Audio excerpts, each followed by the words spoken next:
지금 글로벌 마켓 나우의 김희욱입니다. 어제 우리나라 증시 하락은 상당히 좀 급진적인 면이 있었고요. 저도 좀 많이 걱정이 됐습니다. 또 한 가지 죄송한 것은 어제 그냥 제가 모호하게 좀 찜찜한 면이 있다 하지만 중기적으로는 뭐 이럴 효과 있을 것 같다라고 말씀을 드린 게 참 경솔했다고 생각하고 대피령을 내려드렸어야 되는데 좀 저도 죄송하게 생각합니다. 어제 아주 시장을 보는데 참 죽겠더라고요. 그래서 점심도 거의 한 3시에 가서 먹었어요. 혼자 가서. 그러고 들어왔는데도 역시 하락은 진정이 되지 않았고요. 그렇다면 오늘 미국 증시 조정이 오늘 우리나라 추가 하락을 얘기하는 것인지, 아니면 어제 우리가 선조정을 넉넉하게 빼놨는데 미국을 보니까 생각보다 많이 하락을 안 했기 때문에 오늘 오히려 반등할 것인지, 여기에 대해서 한번 가능성을 타진해 보기로 하죠. 자, 먼저 항상 마지막에 보여드리는데 오늘은 좀 처음부터 짚고 가겠습니다. 10년 만기 국채금리하고 코스피 지수 같이 보실까요? 먼저 10년 만기 국채금리의 경우는 어제 3.03까지 가서 그게 이제 찜찜하다는 것 중에 하나였었는데 2.99로 다시 반락을 했습니다.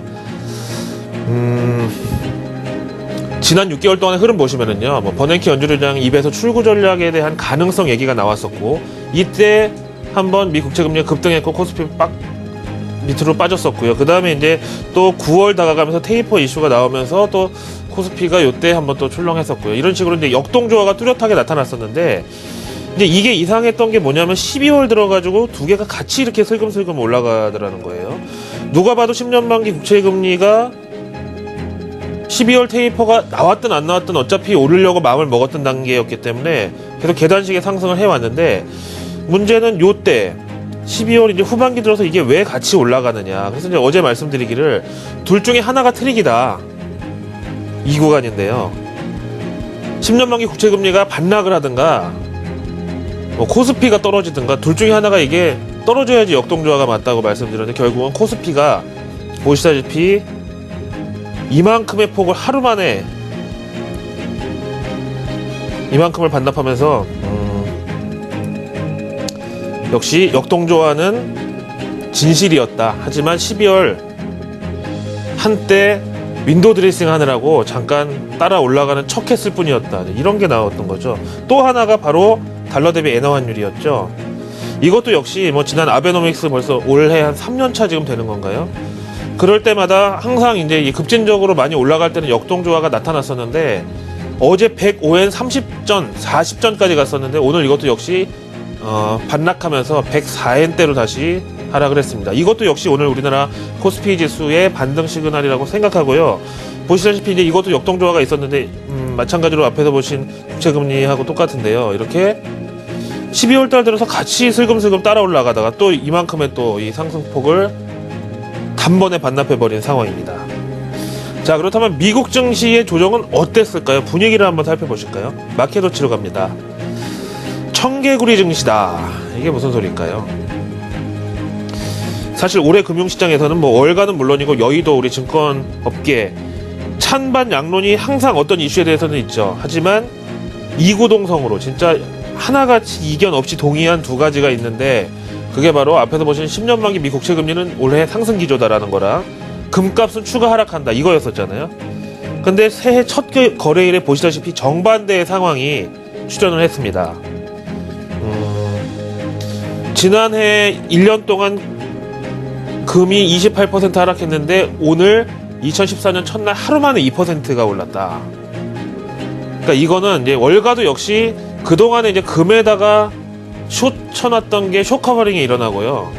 그 다음에 주식의 롱 포지션은 윈도우 드레싱이라는 게 일단 뭐 내 HTS 상의 수치가 올라가서 플러스로 기록됐지만 결국 그거를 매도를 해서 주머니에 수익을 넣어야지 수익이 되는 거잖아요. 그래서 금값의 경우는 보시다시피 28% 오르고 28% 빠지고 하루 만에 2%가 올랐다. 이런 게 어떻게 보면 좀 희망적이라고 보는 게, 어제 코스피 지수도 그렇지만은 좀 반대의 흐름이 아니었겠느냐 라고 생각할 수도 있죠. 다음에 이제 블룸버그 통신의 새해 첫 증시 마감 브리핑에는요, 보통 1월 2일 날 아니면 새해 첫날 증시는 거의 무조건 오르는 거 아닌가요? 이렇게 알고 있는데, 이렇게 하락 마감을 한 게 2008년도 금융위기가 오던 해, 그때 이후로 처음이라 그러네요. 이례적이라는 거죠. 그래서 어제 우리 코스피 지수 급격한 좀 하락, 좀 억울한 측면도 물론 있습니다만은 오히려 이것도 좀 금처럼 정반대의 흐름이 나왔다라고 생각하면은 올해 연간까지는 모르겠지만 1월 효과 정도는 기대할 수 있지 않나. 그러니까 어제 이제 기관과 외국인 매도 물량 받으면서 개인들이 이거를 매수로 받아줬는데요. 이분들은 적어도 1월 증시에 있어서는 무릎에 산 것도 아니고 약간 발목 정도에서 사들인 게 맞지 않나. 그럼 이제 어깨에 파는 것만 남은 거죠. 이렇게 말씀을 드리고요. 일단은 코스피 뭐 2010포인트에서 지난해 마지막 거래를 마쳤었는데 그런 걸 이제 의미를 두지 말고 어제 지수 때부터 다시 시작한다는 마음으로 가야 되지 않느냐라고 생각합니다. 다음에 로이터 통신 보시죠. 새해 첫날을 차익 실현으로 시작을 했다. 이렇게 로이터 통신에 나와 있고요. 이제 좋게 말해서 차익 실현인 거고, 나쁘게 얘기하면 뭐 첫날부터 하락을 했다. 이렇게 얘기할 수도 있는데요. 사실 미국도요. 우리나라하고 마찬가지죠. 연말에 미국 국채금리 10년물 계속 슬금슬금 올라가는 동안에도 애써 이를 모른 척하고 연말 끝까지 상승세, 그것도 다우지수는 사상 최고치로 마감을 결국 해냈고요. 근데 이 주식이라는 게 뭐 돈 벌려고 하는 거고 팔아야 수익이 나서 돈을 버는 건데, 그런 점에서 윈도우 드레싱 덕에 많이 올라간 거 차익 실현하느라고 조정받은 것, 근데 그거 치고는 하락폭이 그다지 크지가 않았다는 거죠. 그동안 상승세에 비하면은요. 그 다음에 오늘 미증시 S&P 500 지수, 나스닥 지수, 그리고 기술주 전반에 걸쳐서 부담을 준 것은 바로 애플. 어제 우리나라 삼성전자하고 좀 비슷한 정황이죠. 웰스파고에서 애플 투자 등급을 아웃퍼폼에서 마켓 퍼폼으로 하향하면서 1.5%대 하락을 기록했습니다. 그럼에도 불구하고 이제 오늘 시장과는 반대로 경제지표는 전부 다 호조 일색이었다는데요. 한번 보실까요? 먼저 글로벌 PMI부터 보면서 얘기 드려볼게요. JP모건하고 마르키트에서 12월분 글로벌 PMI가 나왔는데, 이제 우리가 자고 있었던 지난밤은 그쪽에서는 나잇이 아니라 데이였으니까 글로벌 PMI 데이였다, 이렇게 이제 외신에서 표현하고 있고요. PMI 구매 관리자 지수, 그러니까 이제 최일선에서 기업의 구매 담당자들이 느끼는 체감 경기를 여론조사 형태로 이제 만들어서 좋다고 한 사람이 더 많냐, 안 좋다고 한 사람이 더 많냐, 이걸 비율을 따져가지고 수치화하는 건데요. 일단은 헤드라인 넘버가 보시다시피 이제 55.3 나와서 53.3 나와서 지난 이제 11월 달보다 오히려 올라갔어요. 왜 이게 생각보다 큰 호재냐면은요. 보통 제조업 지표는요, 연말 쇼핑 시즌 맞이하기 전에 10월에서 11월 이때가 더 좋거든요. 그러다가 12월 되면 약간 좀 처지는 경향이 있는데, 이번에는 12월 달이 11월보다 더 크게 오르면서 32개월 내 최고를 기록했다. 그 다음에 항목별로 보시면은 이것도 역시 긍정적인데요. 지금 보시는 신규 주문은 당연히 12월 달에 조금 떨어질 수밖에 없는데 그 폭이 상당히 견조했다는 거고요. 0.1%포인트 빠진 거고요. 그 다음에 고용이 오히려 12월 달에 더 증가를 했다. 플러스 방향 나오고 있고요. 그 다음에 이제 한국이 언급된 부분을 보시겠는데요. 사우스 코리아에 대해서 이제 이 브리핑에서 얘기를 하고 있는데, 일단 브릭스하고 같이 묶어가지고 지금 언급을 하고 있습니다. 브릭스가 4개국이잖아요. 브라질, 러시아, 인도, 차이나. 이제 이 중에서 브라질만 빼고 차이나, 인도, 러시아는 제조업 둔화가 지속이 됐다. 근데 브라질하고 한국은 그나마 조금 개선되는 상황이 나오고 있다. 이렇게 얘기하고 있죠. 그런데 이걸 좀 우리가 또 주의해야 될 게, 타이완, 대만의 경우는 32개월 내 최고치 기록하면서 아시아에서는 브라이럴 스팟이다. 그러니까 좀 여기는 그래도 좀 노른자위다, 이런 표현이 나와 있잖아요. 이거를 보면은 그 외국인 투자자들, 외국인 그 자산 운용사들이 에셋 얼로케이션을 하는 데 있어서 아시아 쪽의 비중이 정해져 있거든요. 몇 퍼센트? 그럼 그 중에서 이제 중국하고 대만, 일본 이렇게 쪼개가지고 주식을 사고 혹은 포트폴리오상 브레이크다운을 맞추는데, 이렇게 될 경우에는 대만 비중이 늘어나면서 우리가 좀 줄어드는 또 롱숏이 또 여기서 나올 수가 있지 않느냐라는 게 좀 약간 신경이 쓰이고요. 일본 증시하고 이거는 좀 약간 같은 테마에서 볼 수가 있겠고, 이런 말씀을 드립니다. 일단은 이제 여기에 대한 전문가 의견은 뭐 제가 읽어본 거를 말씀드리면은요, 한국경제 같은 경우에는 이제 제조업 지수가 7개월의 최고를 이제 기록한 것이 HSBC PMI 결과였거든요. 이걸 보니까 그래도 올해 전반적으로 상승 추세가 유지는 되겠다. 하지만 대중국 수출이 여전히 조금 부진한 상황이라서 당연히 이제 경기가 회복 신호는 보이고 제조업도 다시 이제 상향 시그널이 나왔지만은 대중국 수출 비중이 늘어나기 전까지는 본격 회복은 조금 틀 안에 갇힐 수가 있다, 이렇게 보고 있습니다. 다음으로 미국 내수 경제에 대해서 한번 살펴보실까요? ISM 제조업 지수, 거의 네임밸류 중에서는 뭐 민간 지표에서 거의 최고봉이죠. 사실은요, 앞에서도 말씀드렸지만 보통 이 제조업 지표하고 소비 지표는 동행을 합니다. 당연히 제조업체들도 무서운 게 이 재고 때문에 무서워서 뭐 장사 못한다는 얘기가 있을 정도로 소비 경기를 봐가면서 이게 수요가 같이 붙어서 팔린다는 자신이 있어야 생산도 늘리고 이런 거잖아요. 그러니까 이제 제조업 지표, 소비 지표 동행하는 거는 당연하고요. 10월, 11월부터 같이 불붙기 시작해서 12월 들어서 이제 제조업은 좀 처지고 소비 지표는 최고조에 달하고 이렇게 좀 격차가 발생을 하는데, 올해 같은 경우는 10월 달에 셧다운이 있어가지고 제조업은 오히려 이거는 일시적이라고 해서 올라갔는데 소비는 조금 위축이 됐었죠. 그래서 이번 2013년도 12월 당시만 해도 조금 꺾였을 것이라고 예상을 했는데, 당초 전문가들이 예상한 것보다 나쁘지도 좋지도 않게 딱 컨센서스에 부합을 했네요. 전월에 57.3 나왔었기 때문에 요거보다 내려간다고 봤던 건 사실이고요. 대신에 하단을 55.4로 좀 넉넉하게 열어놨었는데 실제 결과는 57이 나오면서 예상치에 부합을 했고 7개월 연속의 상승세를 기록했다. 그 다음에 이제 이것도 항목별로 보면서 말씀드려보면은요, 일단 ISM은 신규 주문이 0.6%포인트 오히려 증가를 했습니다. 12월 달에요. 상당히 고무적이고, 고용도 이제 0.4%포인트 증가를 했고요. 그 다음에 이제 계절적 요인을 무시 못하는 게 재고하고 미출하 주문 같은 경우는 좀 줄여놔야 되겠죠, 이제 12월 달에.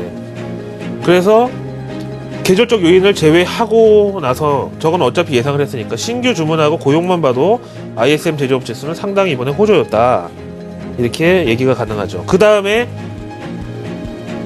새해 첫 거래일이 목요일이었으니까 목요일날 매주마다 나오는 실업수당 청구 건수 보시겠는데요. 이건 일단 예상치 대비 어땠느냐라기보다는 역시 계절적 요인을 감안하면은 12월 말 들어서 급증할 우려가 있었거든요. 왜냐면 이제 임시직이나 알바 같은 경우에는 어차피 12월 31일 뭐 1월 1일 이렇게 가게들이 안 하는 데 많으니까 그때 괜히 뭐 놀리느니 그냥 연말에 뭐 해고하자, 그만 나오라고 하자, 뭐 이런 것도 있기 때문에 그런 좀 포텐셜이 있었는데도 불구하고 이번에 2,000건이 추가로 감소를 한 것으로 결과가 나왔습니다. 그 밑에 이제 자세한 주별 동향 보시면은요, 동부와 서부의 각각 소비 연말 쇼핑 시즌 중심지라고 할 수 있는 뉴욕과 마이애미가 실업수당이 생각보다 좀 많이 늘어났는데, 다 이 도매, 유통, 그 다음에 식음료 뭐 이런 쪽에서 실업수당이 좀 늘어났다. 뉴욕하고 마이애미가요. 근데 이제 이거를 커버해 준 것이 어디냐 하면은 캘리포니아죠.